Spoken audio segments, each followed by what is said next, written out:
Today I'm going to talk to you about Muay Thai roundhouse kicks and how to strengthen the kicks using the pull-ups, the rows, and other exercises for the lats. Basically how to get this movement from here to here stronger.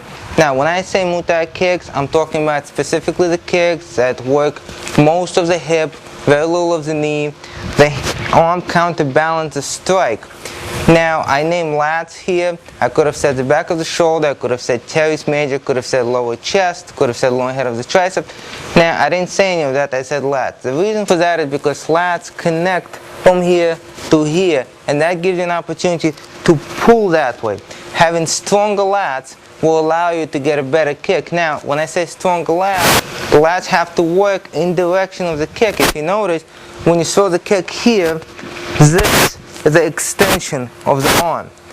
We're not adducting the arm, we're extending the arm. Okay, so you want to work those fibers. Lats have a lot of fibers. They can extend, they can rotate in, they can adduct. You want to work those fibers specifically, and to do that, we cannot do the pull-ups with elbows coming out. Okay, we don't throw a Muay Thai kick this way, right? So doing pull-ups like this would do that. We throw the kicks this way, because we throw the kicks this way, the arm has to work in this movement, which is the extension. To work in the extension, of course, when you do the pull-ups, we don't do them this way. Okay? We don't do them that way. Your elbows have to be forward. That requires slightly different stabilization strengths, slightly different fibers if you know it works them, and of course that requires a pronation. If you don't have the pronation, you might have issues as well, and I'm going to talk about why pronation is important in a second. So here the goal is, from the hanging position, to turn your elbows forward as soon as you begin to come up, this way. Notice the elbow position. My elbows are forward. Okay, I don't have my elbows out to the side. That might be difficult at first for some people, but it's important to do. Now if you cannot do the pull-ups, of course the easy exercise is the rows. When you do the rows, you don't want to pull this way. Again, you want to pull straight into the extension, and believe it or not, once again, that pronation is important. Okay, you don't want to have neutral wrist. If you have no choice, you might pull this way with a neutral wrist. If you have a choice, pronate. Okay?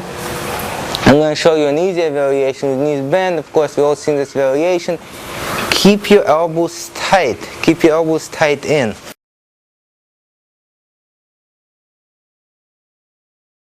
Notice I had my hands pronated. I didn't keep them this way. Now next, if you are a lot more advanced than that and you want to get your lats even more into it, and you could do a lot of pull-ups correctly, you want to move to the next stage. I'll show you the next stage.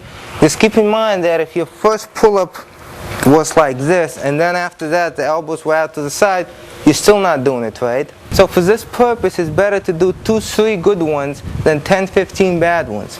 Having said that, next exercise, of course, is to try to extend with your elbows straight, which is a lot more difficult exercise.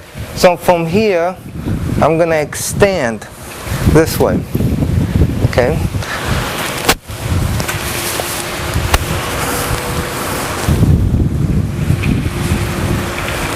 Okay? So basically what I'm doing with body weight is going straight down. Now you can do this exercise with weights, you can do this exercise with cables, you can do them with resistance band. There's many variations. Right now I'm just showing you with body weight. Now why should your hands be pronated? When you pronate, what ends up happening, your shoulders come back. Now this has nothing technically to do with your shoulders. However, when this happens, neurologically there's a tendency to pull your shoulders back. Shoulders get pulled back and the scapulars get retracted. Your lats get a better activation to pull, whether it's a knee strike or you're going to pull into a kick.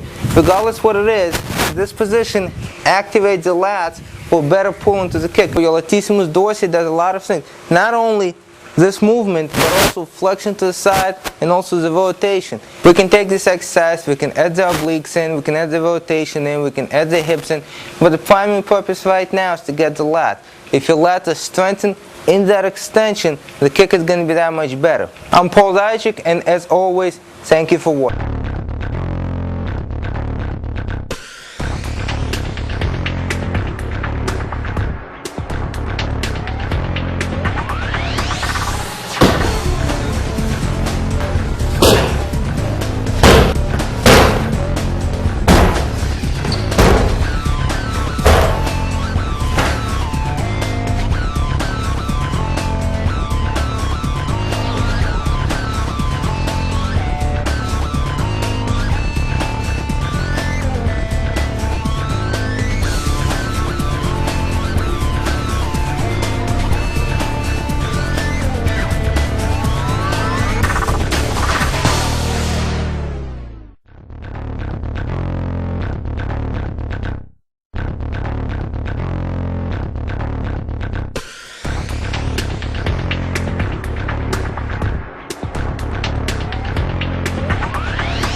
spinning.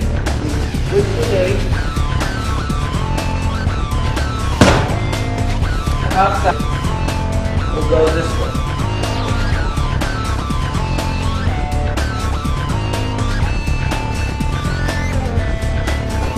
Good.